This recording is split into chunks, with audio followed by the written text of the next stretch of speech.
Hi hello friends, இன்றைக்கி நம்ம பார்க்க போகிற ரெசிபி என்னென்னு பார்த்தீங்கன்னா, எங்கள் வீட்டு ஸ்டைல் கருவாட்டு தொக்கு. ஓகேங்களா? அதாவது எங்கள் வீட்டில் வந்து நாங்கள் கருவாடு தொக்கு எப்படி வைப்போம் அப்படின்றது தான் உங்க கூட நான் ஷேர் பண்ணிக்க போகிறேன். ஸோ வீடியோ ஃபுல்லாக ஸ்கிப் பண்ணாமல் பாருங்கள். மறக்காமல் நம்ம சேனலை சப்ஸ்கிரைப் பண்ணிக்கோங்க. ஸோ அதுக்கு பார்த்தீங்கன்னா, நான் வந்து எங்கள் தெரு முனையில் இருக்கிற கடையில் வந்து தான் இந்த கருவாடு வாங்கினேன். நெத்திலி கருவாடுன்னு சொல்லுவாங்க இதை. ஸோ இதை வாங்கி கட் பண்ணி எடுத்துக்கோங்க. அண்ட் அடுத்தது பார்த்தீங்கன்னா, இதில் உள்ள தலையெல்லாம் இருக்கு இல்லையா, அதெல்லாம் வந்து நல்லா வந்து எடுத்துக்கோங்க. தனித்தனியாக வந்து பிரித்து எடுத்துக்கோங்க. தலை போடக்கூடாது. ஏன்னா போட்டால் நம்மளுக்கு வந்து குழம்பு டேஸ்ட்டு வந்து உங்களுக்கு மாறிடும். லைட்டாக வந்து குழம்பு வந்து கொஞ்சம் கசக்கிற மாதிரி வந்து உங்களுக்கு இருக்கும். அதனால் பார்த்தீங்கன்னா, நீங்கள் தலைலாம் வந்து கட் பண்ணி எடுத்துருங்க. நான் அன்றைக்கி கொஞ்சமாக தான் செய்கிறேன். ஏன்னா எனக்கு மட்டும் தான். என் ஹஸ்பண்ட் வேலைக்கு போயிருக்காங்க. பாப்பாவுக்கு தயிர் சாதம் தான். அதனால் எனக்கு மட்டும் தான் வந்து இன்றைக்கி நான் அதை செஞ்சுருக்கேன். ஸோ பார்த்தீங்கன்னா, இந்த மாதிரி தலையை தனியாக கட் பண்ணி எடுத்துட்டு, இப்போ பார்த்தீங்கன்னா, இதில் வந்துட்டு சுடுதண்ணி போட்டு ஃபர்ஸ்ட்டு வந்து வாஷ் பண்ணிக்கோங்க. அண்ட் அடுத்தது பார்த்தீங்கன்னா, நார்மல் வாட்டர் போட்டு ஒரு 3 டைம்ஸ் வந்து வாஷ் பண்ணிக்கோங்க.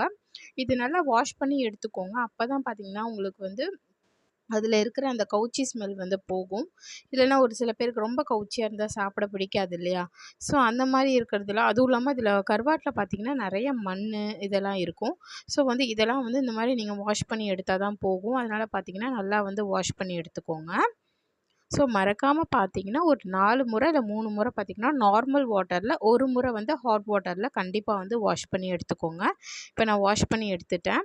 அண்ட் அடுத்தது பார்த்தீங்கன்னா, இதிலே பார்த்தீங்கன்னா முருங்கைக்காய் வந்து நான் கட் பண்ணி போட்டிருக்கேன். அண்ட் அடுத்தது பார்த்தீங்கன்னா, 2 வெங்காயம் நான் எடுத்திருக்கேன்.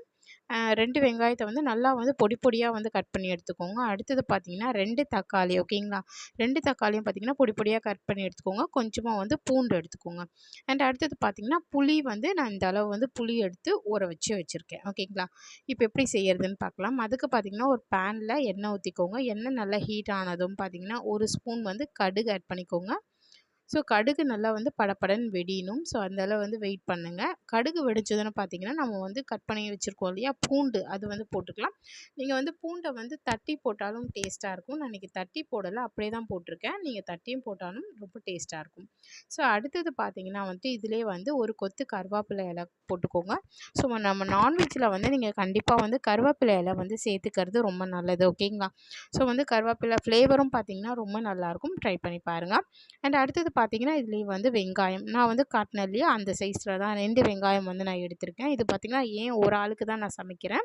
உங்களுக்கு வந்து நிறைய பேர்னா அதுக்கு ஏற்ற மாதிரி வந்து நீங்கள் குவான்டிட்டி வந்து இன்க்ரீஸ் பண்ணிக்கலாம். ஸோ பார்த்தீங்கன்னா, இப்போ வந்து நல்லா வந்து வதக்கிக்கோங்க. வெங்காயம் வந்து பார்த்தீங்கன்னா, உங்களுக்கு கலர் சேஞ்ச் ஆகணும். ஓகேங்களா? நல்லா வந்து கலர் சேஞ்ச் ஆகிற அளவு பார்த்தீங்கன்னா, நல்லா வந்து வதக்கி எடுத்துக்கோங்க. வெங்காயம், தக்காளி பொறுத்தவரையும் நீங்கள் எவ்வளோ வதக்குறீங்களோ அவ்வளோ வந்து உங்களுக்கு டேஸ்ட் கொடுக்கும். ஓகேங்களா? ஸோ இப்போ வெங்காயம் வந்து நல்லா வதங்கி வந்ததும் பார்த்தீங்கன்னா, நான் வந்து இதில் தக்காளி ஆட் பண்ணிக்கிறேன். ஸோ தக்காளி பார்த்தீங்கன்னா, நான் காட்டின சைஸ் தான் 2 தக்காளி மீடியம் சைஸில் வந்து கட் பண்ணி போட்டிருக்கேன். ஸோ 2 வெங்காயம், 2 தக்காளி வந்து நீங்கள் ஆட் பண்ணிக்கோங்க. ஸோ வந்து பார்த்தீங்கன்னா, இப்போ எல்லாத்தையும் வந்து நல்லா வந்து வதக்கி விட்டுருங்க. நல்லா வதங்கணும். தக்காளி, வெங்காயம் இதெல்லாம் வந்து நல்லா வந்து வதங்கணும். ஸோ உங்களுக்கு தேவைப்பட்டா இதில் ஒரு 2 வெந்தயம் வந்து நீங்கள் கடுகு போடும்போதே வந்து போட்டுக்கலாம். உங்களுக்கு டேஸ்ட்டு பிடிக்கும் அப்படின்னா.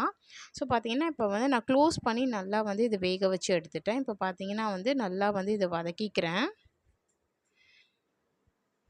ஸோ பார்த்தீங்கன்னா, உங்களுக்கு தெரியும் நல்லா வந்து இது வதங்கி வருது இல்லையா? ஸோ இந்த சமயத்தில் நம்ம என்ன பண்ணணும்னு பார்த்தீங்கன்னா, மஞ்சத்தூள் கொஞ்சமாக போட்டுக்கோங்க.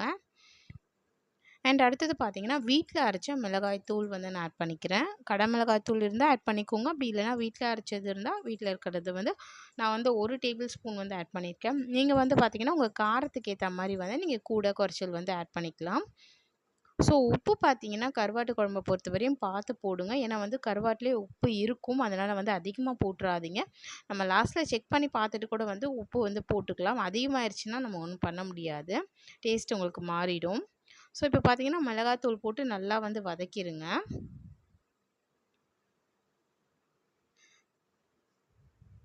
அடுத்தது பார்த்தீங்கன்னா, நான் வந்து இதில் மல்லித்தூள் கொரியாண்டர் சீட் பவுடர்லேயே மல்லித்தூள் சொல்லுவாங்கள்ல, அது நான் வந்து ஆட் பண்ணியிருக்கேன்.